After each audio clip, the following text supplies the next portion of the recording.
Good morning. I'm Christine Romans. I'm in for Joe in Savannah. We start with the nationwide protests against the Trump administration. On Saturday, organizers say millions of Americans gathered in cities and towns coast to coast for more than 2,700 No Kings rallies. This was the second round of those protests where people took to the streets to give voice to their frustrations with the White House. Organizers say it was much larger than the first events back in June. Demonstrators said they were fighting for democracy and to protect our constitutional rights. There were even some international No Kings events in several European countries.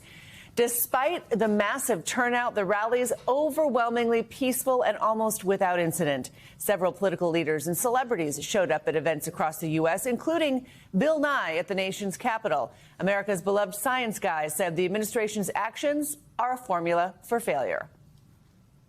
What's happening in our government right now is unconstitutional, contrary to our traditions and laws. And so I'm here to oppose what's going on right now. And what is most concerning to you about what's happening in the government?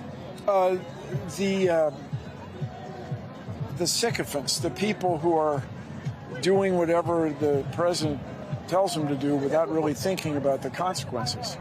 They're totally ignoring the Constitution. ICE. I am not okay with masked people that are just taking people off the streets. I'm not okay with that. And having a felon in office just isn't ideal for me. I believe our democracy is under assault. It's under attack, and it has been. And I think there's a concerted plan. So I think the only way out of this is when the people come to the streets. I'm 90 years old, and I've never seen my country in this condition. What values are at the top of your mind as you protest today? Access to abortion, pro-choice movement, LGBTQ plus rights. When we allow tyrannical policies against any group, we make tyranny possible against every group. NBC News correspondent Adrian Broadus was at the demonstrations in Chicago over the weekend. Adrian, good morning. The Trump administration has been targeting Chicago aggressively over the past couple of weeks. How were the rallies in Chicago? What did demonstrators tell you about why they attended? Hey there, Christine. Good morning to you. A dynamic show of support. You're looking at images right now on your screen from that rally here in Chicago, and I think it's important to take a step back. Organizers tell us across the country, 7 million people participated. And here in Chicago alone, local organizers say at least 250,000 people showed up in Chicago. I saw people waving American flags in the crowd on Saturday. I heard people chanting USA. And despite all of this, leading into the demonstrations on Saturday, we heard from critics who warned that these demonstrations might be dangerous and filled with anti-American rhetoric. But we saw quite the opposite. And when it comes to why people showed up on Saturday, at least folks that I spoke with here in Chicago, a variety of reasons motivated them. Take a listen. It's ridiculous what's happening to the country. Me as an immigrant, I gotta show up, support. I'm very upset. Being a real senior citizen, seeing it like this for my grandchildren makes me sad. This. First and Fourth Amendment rights being completely violated. Seems like oaths just don't matter. So a number of reasons brought those folks out, all of them rallying against President Trump and their policies. And that was really the common thread, their defiance against President Trump. But it was more jubilant. I've worked and lived in Chicago the last 5 years, and it is by far the largest protest I've covered since living here. You know, dissatisfaction with the Trump administration may have motivated people to come out this weekend. There are groups of left-leaning voters who also say they're disappointed in Democratic leaders. Approval ratings for the Democratic Party, Adrian, at the lowest levels they've been in decades. What are people's biggest concerns there? You know what? Not everyone who marched on Saturday identified with the Democratic Party, but some of those who do and who spoke with us said they're frustrated by what they see as a lack of organization with the Democratic Party.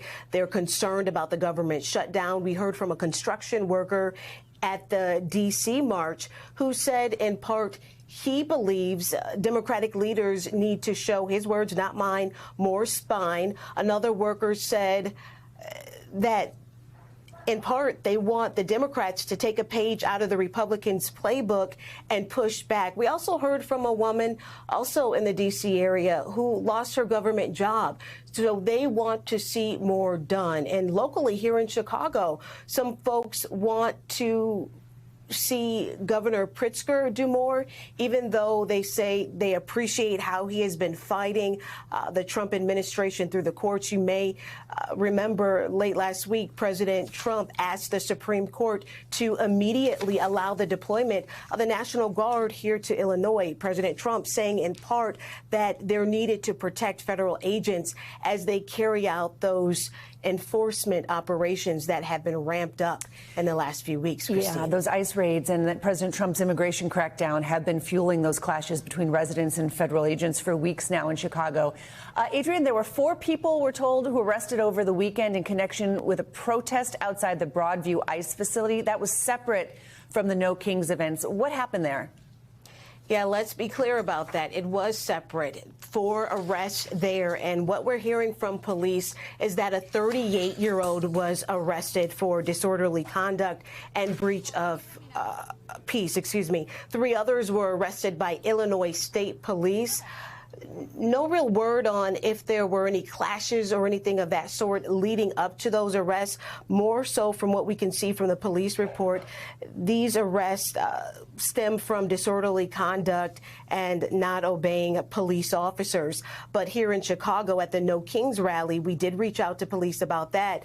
They told us there were no arrests linked to any of those No Kings demonstrations. And across the country nationwide, we've been tracking less than 20 arrests linked to those No Kings demonstrations. Christine. All right, Adrian Broadus, thank you so much from Chicago this morning.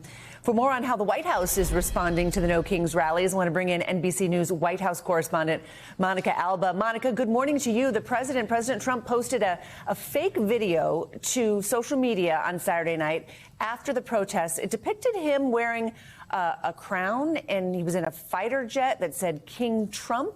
However, when asked about the protests on Air Force One, he said he does not see himself as a king. What else have the president and the White House said in response to Saturday's huge protests? Well, President Trump has been pretty dismissive entirely of these sweeping protests, Christine.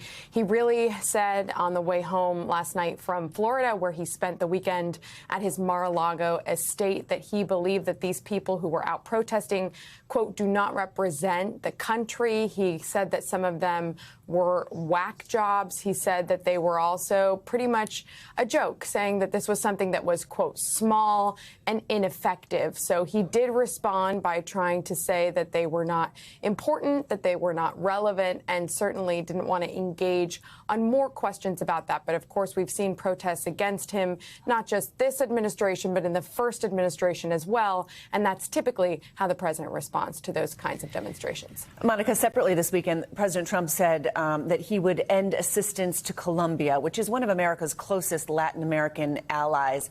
That same day, the Defense Secretary Pete Hegseth announced a U.S. strike on a Colombian ship allegedly carrying drugs. What else do we know about what happened? Yeah, and there had been some fraught relations here already between the two leaders. But after that strike, the Colombian president essentially said that the U.S. was engaging in activity that they shouldn't be and that they have a lot to answer for. And in response, President Trump posted on his social media platform accusing the Colombian president of being basically, in his words, an illegal drug dealer, and saying that there could be some additional tariffs coming against Colombia and potentially more action. So truly a war of words there between the two leaders that could then also have more severe economic consequences and impact. But this is all about, as we're seeing these additional strikes in the Caribbean that also the Trump administration is under a lot of pressure to provide more information about. All right, Monica Alba, thank you from Washington. Also this morning, the FBI is investigating the discovery of what's being described as a suspicious hunting stand with a sightline to Air Force One's parking spot in South Florida. It was found in a tree near Palm Beach Airport, not far from the president's Mar-a-Lago home. NBC News White House correspondent Yamiche Alcindor has more.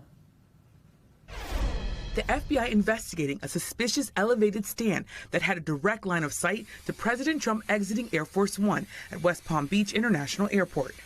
U.S. Secret Service agents discovered the stand Thursday before the president's arrival in Florida a day later, according to a spokesperson for the agency. A senior official familiar with the investigation said the stand was about 200 yards away from an area of the airport where Air Force One normally does not park, but that the plane did park there Friday due to construction. Agents spotted the stand while doing a new perimeter search ahead of the change. Investigators are looking into several possibilities, including whether it's an old hunting perch, a stand used by a photographer, or a possible threat. 3 sources familiar with the matter said the stand may have been in place for months, raising questions for experts. How much of a security concern is it that the stand could have been there for many months? No, it's a huge concern. Is it a legitimate hunting stand? Is it there for nefarious purposes?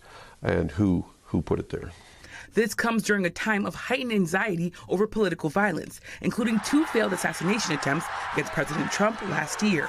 The president surviving shots fired at him at a campaign rally in Pennsylvania. And just last month, Ryan Ruth was found guilty of attempting to assassinate the president after a Secret Service agent spotted Ruth hiding near the Trump Golf Club in West Palm Beach. Earlier this year, President Trump reflecting on potential threats. This is a very dangerous job being president.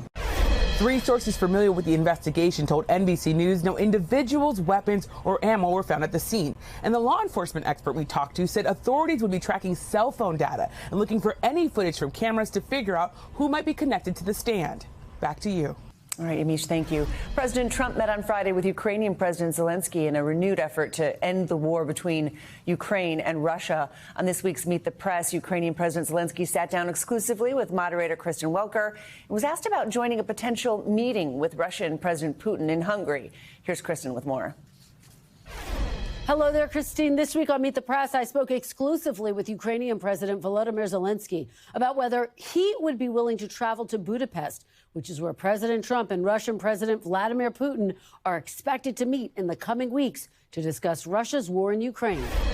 Do you want to be a part of the negotiations in Budapest? Has there been any discussion about that? We spoke about it. They will discuss with Putin. He wanted to hear my opinion. My opinion, if we really want to have just and lasting peace, we need both sides of this tragedy. Yes, he's an occupier, but Ukraine is suffering and fighting. And of course, how can be some deals without us, about us? Yes, and I think it's more simple because all of us, we need to share the view, because I'm not sure that Putin is ready just to finish this war. I think that maybe he want to come back with aggression. You will push to go to Budapest? I'm ready. I'm ready. I said to President, I'm ready. Okay. Part of President Trump's success with Israel and Hamas was that he applied pressure to all sides. Does President Trump need to get tougher with President Putin?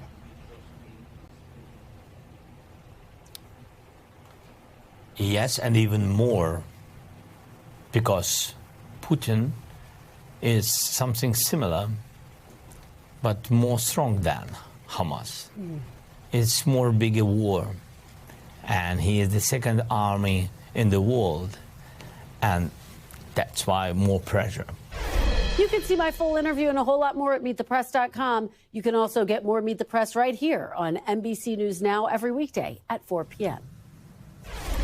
All right, today marks day 20 of the government shutdown in Washington. It's becoming one of the longest shutdowns in U.S. history as a deal to pass a funding bill remains gridlocked in Congress. Meanwhile, President Trump is pointing the finger at Democrats once again.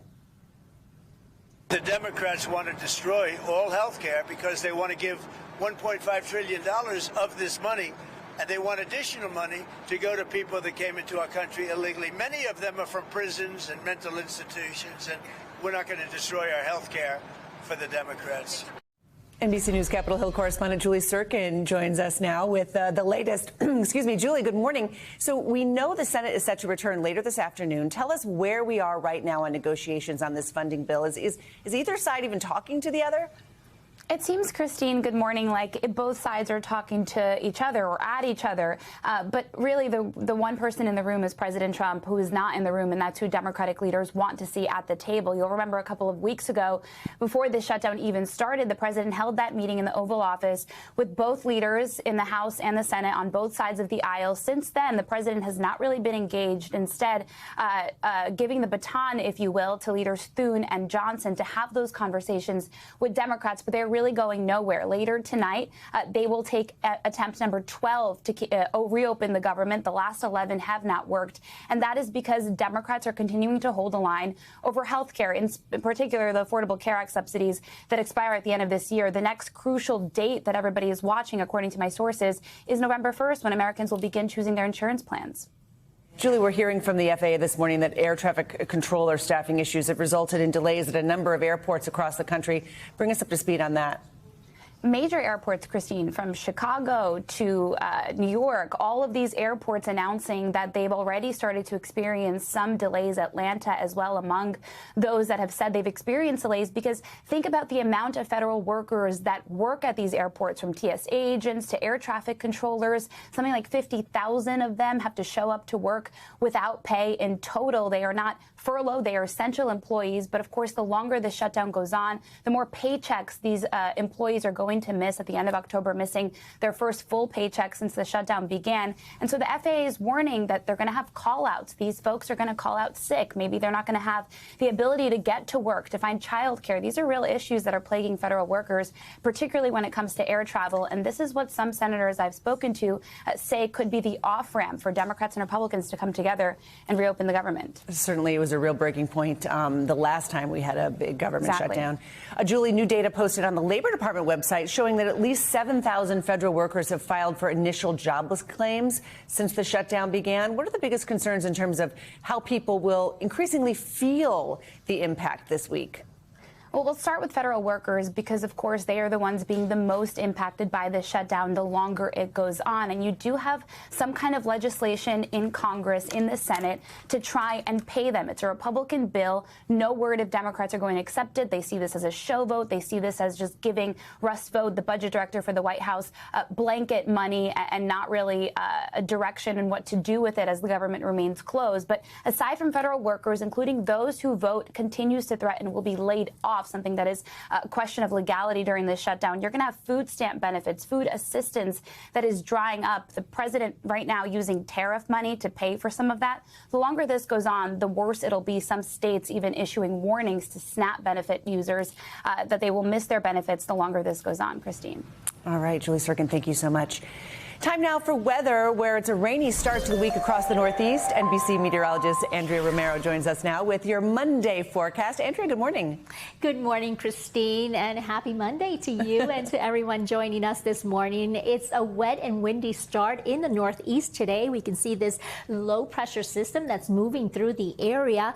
Rain chances will linger across New England throughout the day. There isn't a high risk of lightning with this weather system, but we could have some flash flooding in interior areas, so definitely something to watch out for. We also have this low that's developing over the plains, and it's bringing some rain, even some light snows to the northern Rockies. We're expecting this system to continue to move eastward into tomorrow, so scattered showers will persist over the Great Lakes with breezy winds up to 25 miles per hour possible. So as far as the rainfall totals, we're looking between today and tomorrow. We're expecting anywhere from a quarter to like half an inch around the Great Lakes region. And of course, due to that rain we're expecting this morning and early this afternoon over New England, we could have anywhere from 1 to 2 inches in parts of this area. Now, as far as the wind alerts, we do have an effect through this evening. Some high wind warnings, some wind advisories here for the Dakotas, where we could have some localized gusts up to around 65 miles per hour. As far as the temperatures, well, we definitely have October warmth. All the way stretching from Texas up into the Great Lakes. We're talking about temperatures in Green Bay. They're going to be around 8 degrees above average. To the west, we're looking at colder temperatures below average, probably around 5 to 10 degrees. And we're expecting temperatures that warmth to continue to trek eastward. Tomorrow will definitely be warmer across the northeast, but then the cool down will follow as that system continues to move in that direction. But we'll have some drought relief in the northeast because of the rain that we're expecting. And out west, it's sunny and seasonable, so we're definitely looking forward to great conditions over California. All right, nice to see you. Thank you, Andrea. All right, on the streets of Paris, a heist straight out of a movie played out at one of the most famous museums in the world. This morning, police are scrambling to track down the thieves who conducted a brazen robbery at the Louvre Museum in Paris. NBC News International correspondent Molly Hunter has the details. It all happened in just 7 minutes. A brazen daylight heist at the most visited museum in the world, and those thieves still on the run. The robbery so dramatic, like a scene out of the Netflix show Lupin. The necklace belonged to Marie Antoinette. We're gonna steal it. The interior minister says the experienced burglars used this ladder mounted on the back of a truck, then broke a window with a disc cutter, forcing their way in during museum hours. The apparent target, La Galerie d'Apollon, on the second floor, home to the French crown jewels. Smashing 2 display cabinets, according to the Culture Ministry, stealing 9 priceless royal items in all, including a tiara, a sapphire necklace, a single sapphire earring, an emerald necklace, and a pair of emerald earrings, a brooch, another tiara, and corsage bow, both belonging to fashion icon Empress Eugenie, Napoleon III's wife. In the gallery, the thieves left behind the 140-carat Regent diamond, one of the Louvre's most prized possessions. And in the getaway, it appears they dropped something on their way out. A crown belonging to Empress Eugenie was found outside the museum. When you rob the Louvre, that's a big deal to all of France. Officials say the operation was nonviolent, but tourists already inside were evacuated and the museum shuttered for the rest of the day. And the race is on to find those responsible. Molly Hunter, NBC News. We thank you for watching, and remember, stay updated on breaking news and top stories on the NBC News app or watch live on our YouTube channel.